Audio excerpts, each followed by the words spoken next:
Now we are setting up a listener on 0.0.0.0. That means the system is ready to accept incoming connections. At first, no devices are connected, but once we launch the malicious app, the scan begins.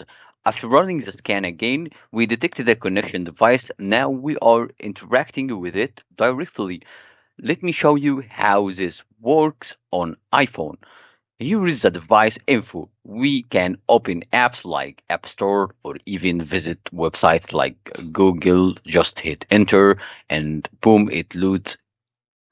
The tool that we are using here is SeaShell Power. You can install it on Kali Linux or Mac operating system. It grabs the contact of any site we open. This shell gets installed on your machine, whether it's Linux or Mac OS. Then you build a malicious app with it and deploy it to the iPhone.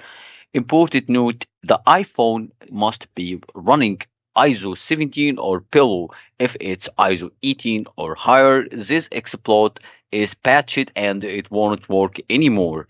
Now I'm testing audio. As you can see, volume is set to 16. This command plays sound. The Bedora command stops it completely. If you forgot any command, just type help.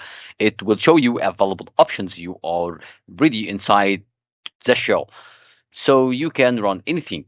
Also, here are the running process. You can also access files like this. We are inside the mobile device now. We have full device info, and you have got access to everything for control. Even you can access to the SMS and read everything with the target.